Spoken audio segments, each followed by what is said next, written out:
Hey guys, welcome back to another episode of Dynasty After Dark. I'm your host, Calvin Timms. And if you joined us on Tuesday, we were talking about the 2024 Dynasty rookie prospects because, I've been trying to work some trades in a lot of my leagues, and a lot of people aren't really sure how to value those future first. So I'm here to help you guys understand some of the names and some of the depth that we can expect with this upcoming draft class. Now, obviously, there are a lot of guys that are going to rise and fall over this 2023 college NFL or college football season, but these are some guys that I think are going to be locked and loaded as first round players for the NFL draft or for your rookie drafts. Some of the running backs, I don't think all those guys are going to be first round picks for the NFL, but I think they're going to be high day 2 picks that are going to lock them in for your rookie draft. So if you haven't checked it out, again, go check it out on Tuesday. Wherever you're listening to the podcast, Apple, Google, Spotify, YouTube. If you are watching on YouTube, let my wife know. She's doing the thumbnails for these videos now, and any feedback you guys can give her down below.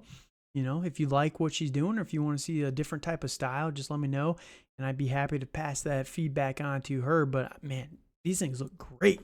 Way better than what I was doing, for sure. But it hurts my ego a little bit. But I gotta give her props where they're due. So let her know down below. And if you are listening to the podcast on audio only, go check out the YouTube Dynasty After Dark YouTube channel. We're pumping out videos nonstop. Everything you get on Spotify is on YouTube as well. Sometimes we have graphics to go along with it, and you can see me and Dale talk it out. But I'm going to be having my wife update. If you are watching on YouTube, you can see the format of everything, and with how good she made those thumbnails, she's going to be modifying the actual podcast and the viewports, or however you want to call it, on the podcast, and making them look a lot better so that I don't look like a bozo out here talking to you guys. So big shout out to my wife. She's very talented at that. I don't get it. I'm a math guy. I do not understand this whole art crap. But that said, we're going to jump into some 2024 wide receivers and tight ends today. Now, again, on Tuesday, we talked about the quarterbacks and the running backs, and I think there are about 8 players total between the quarterbacks, 5 quarterbacks, and 3 running backs that are going to make a very strong push for first round consideration for your rookie drafts. And I think these guys are all pretty locked and loaded too. Maybe you could see 4 quarterbacks, but it's a very, very good quarterback class. And the running backs that I talked about, I think, are going to be steals for Dynasty. Now, I will say I got to correct myself. I did talk about Michael Penix Jr. I didn't know the logo, his team. It was a W. It was purple. I didn't really put 2 and 2 together, but he's actually from Washington, not Wisconsin, like I called him. Again, I'm not a college guy, so give me a little bit of grace if you don't mind. But yeah, I got that wrong, so I just wanted to correct that. Michael Penix Jr. is with Washington, not with Wisconsin. So again, a good player. I think he's definitely on the rise. I've watched a little bit of his tape, some of his highlights. I don't really watch too many of the Washington games, but I think that he's someone definitely worth watching. And there's actually a wide receiver we're going to talk about here in a little bit from the same school that he's making him look very good on the field. So you'll notice a couple of the wide receivers we talked about today pair nicely with the quarterbacks that we talked about last time. All right, so obviously wide receivers, we're going to start there first, and it's crazy. I talked about this with the running backs.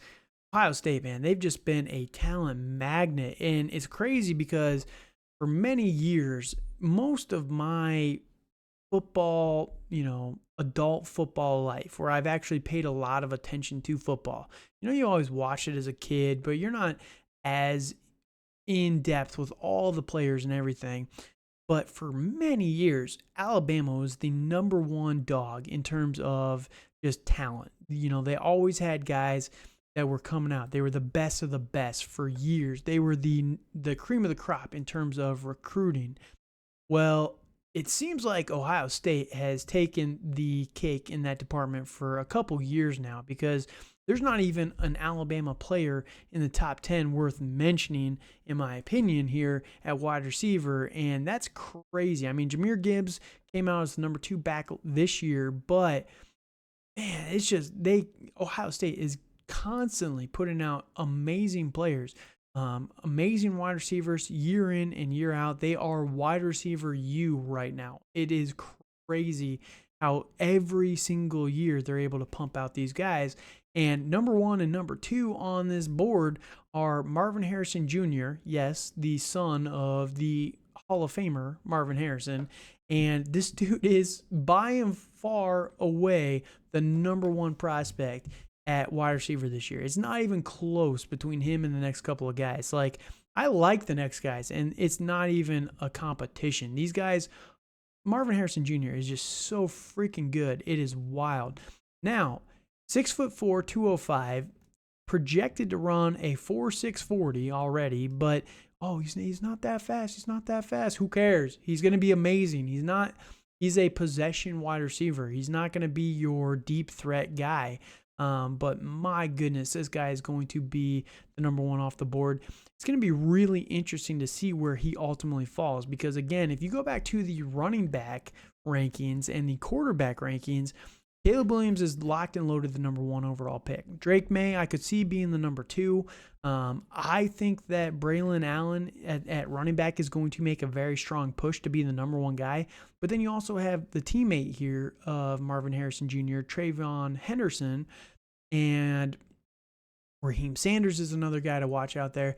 So is Marvin Harrison Jr. going to be a top 4 pick? He should be, but there's a real chance that he's not going to be. And he's a Jamar Chase style prospect. And, there was a league, I was going back through a couple of leagues recently, and Jamar Chase fell to the 106 and 107 in quite a few draft classes that year, just because of the other players that were going ahead of him with the quarterbacks and, Kyle Pitts hype and Najee Harris. There was a lot of guys that came out that year, and routinely Jamar Chase was falling to the 6-7 pick. And if you can get Marvin Harrison Jr. there, oh my gosh, you are going to be gifted one of the best top 10 prospects in a long time. Number 2 guy, and I'm not going to go on with Marvin Harrison Jr. too long here. Dude is just going to be an elite player in the NFL. His dad was elite, and, not every player is able to replicate what their parent did in the NFL, but my goodness, this guy is going to make a strong case for it. All right, number 2 guy is going to be Emeka Egbuka. I'm not sure how you say his name's the best. I'll try and get better about that. I have about a year to learn, but he's also from Ohio State. This guy is a slot guy, almost exclusively. I think he's just not really an outside type of receiver. 6'1", runs a 4.3 projected 40, which he's a quick guy. Ohio State's had a lot of fast guys over the last couple of years, but he's 205. So, he's a solidly built wide receiver. He's not small by any means. He's quick. He's definitely very, very quick. But to me, he plays a little bit more like a slot wide receiver than an outside guy. I could be wrong, and we'll see how they use him this year. They no longer have JSN. They didn't really have JSN fully last year, but I think there was a lot of injuries as well. I want to see how they utilize him this upcoming season. They've talked about putting Marvin Harrison Jr. in the slot exclusively because for whatever reason, NFL or college teams cannot defend the slot position. So Emeka is going to be on the outside. Now we'll see if he's able to be as productive as the locked and loaded number 2 for this offense this upcoming season. So I think it's very fair to say he's the number 2 for now. We'll see how the actual NFL draft goes, but that's where it's going to be interesting there. All right, number 3 is going to be Xavier Worthy, and he's a wide receiver with Texas. Big guy, 6'1", skinny guy, 163. He's projected to run a 4.3 40.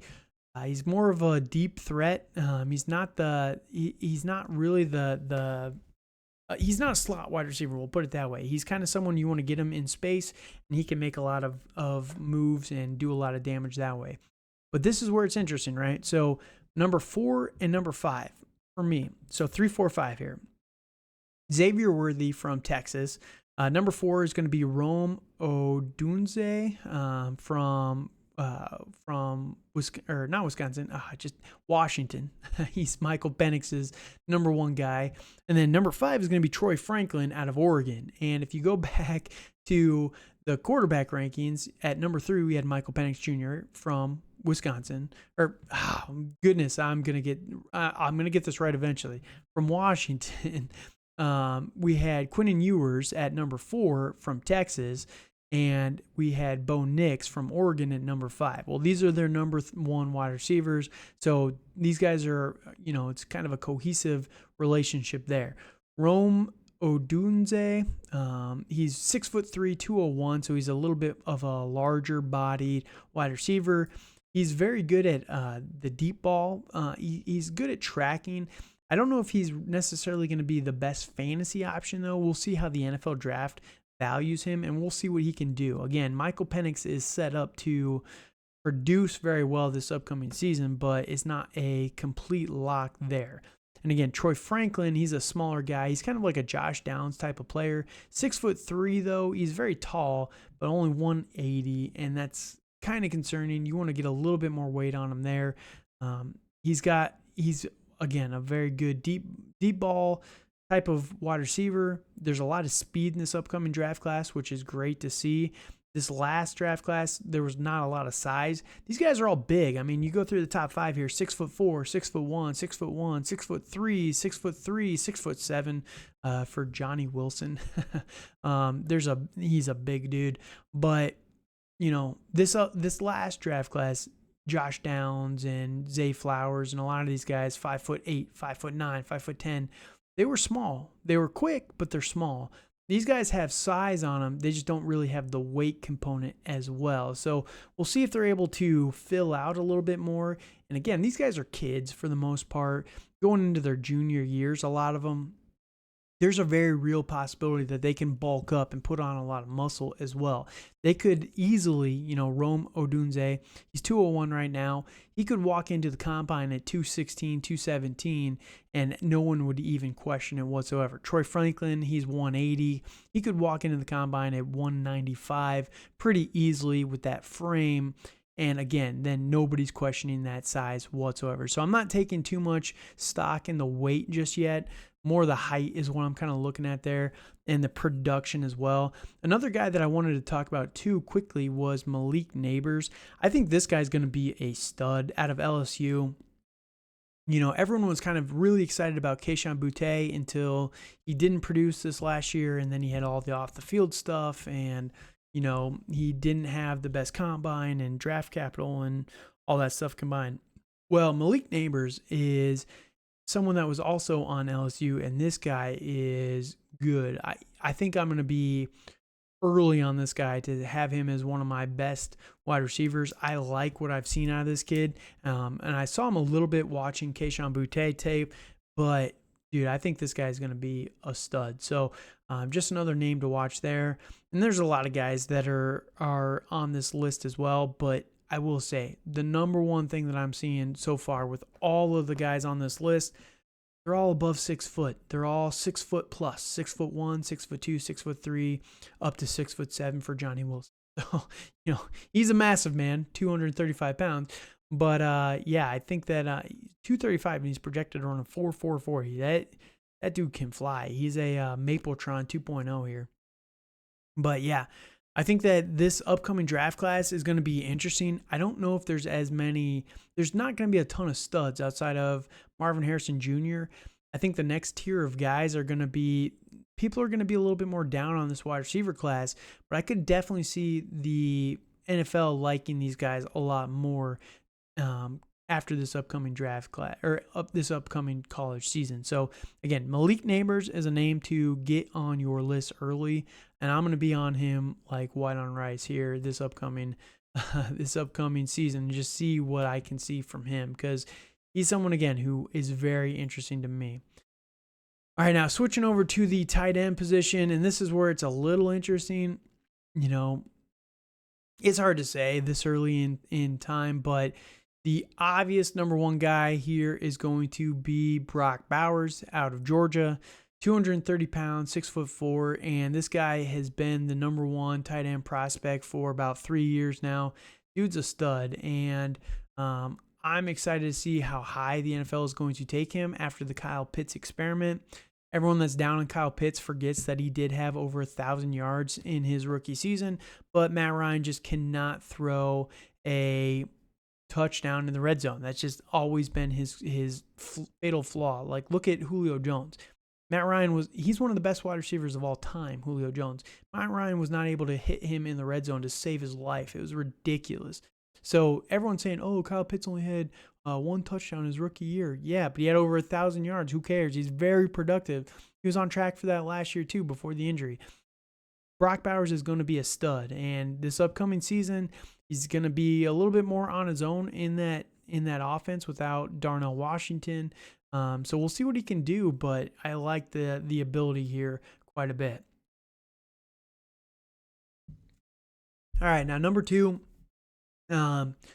Tavion Sanders out of Texas. Man, these teams, there's a lot of recurring names here is one thing that I'm seeing quite a bit. Jatavion Sanders, 6'4", 250 pounds. He's more of a possession type of tight end. He's someone that gets the ball, and he's not the best at, he's not the most explosive athlete, but you get the ball in his hands and you're probably going to get a first down. He's more of a bulldozer than anything else.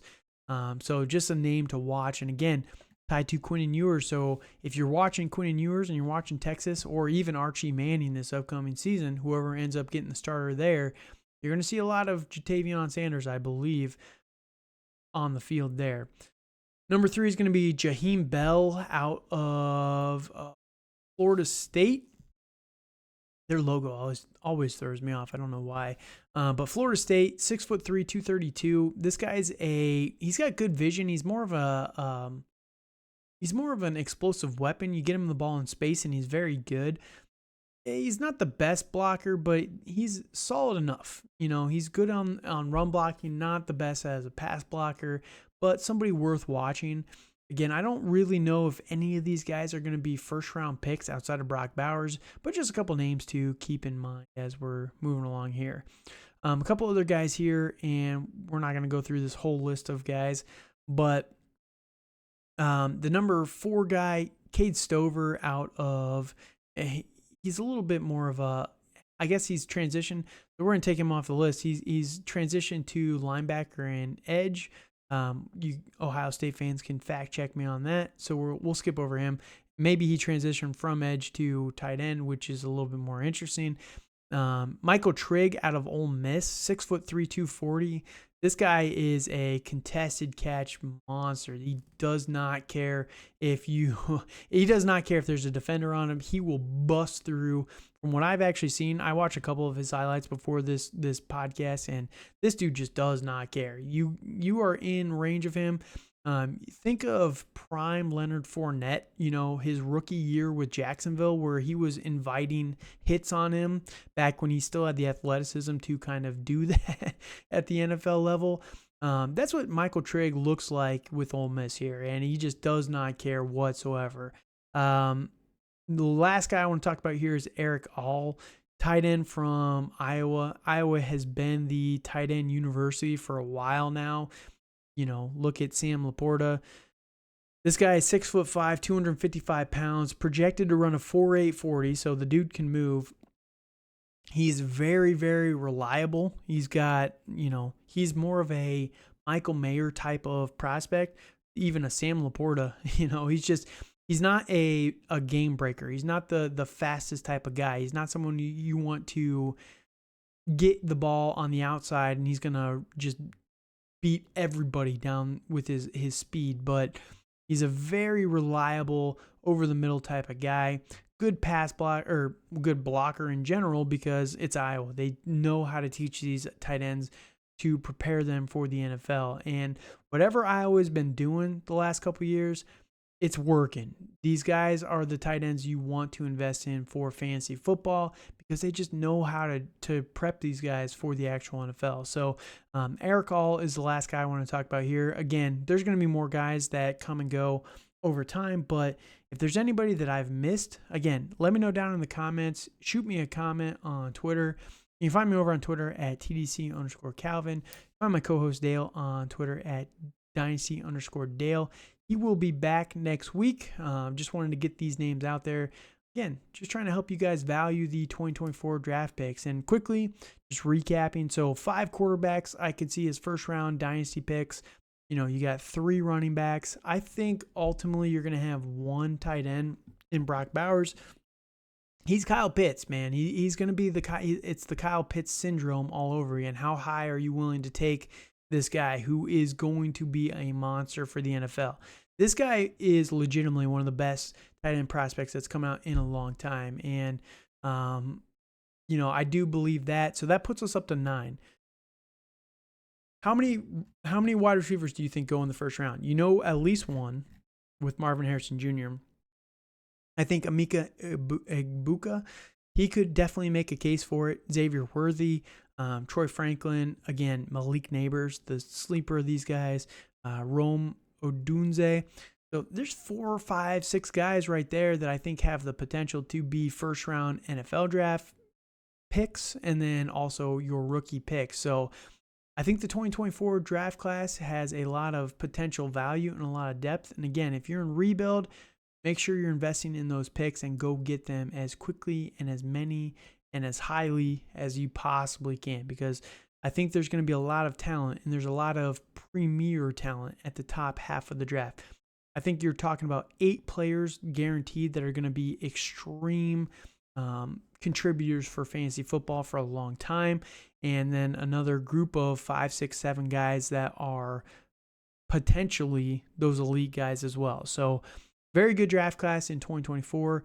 Here's those players that I think you should keep an eye on going into the 2023 college season. As I go into the college season, I'm going to work on getting Washington and Wisconsin correct.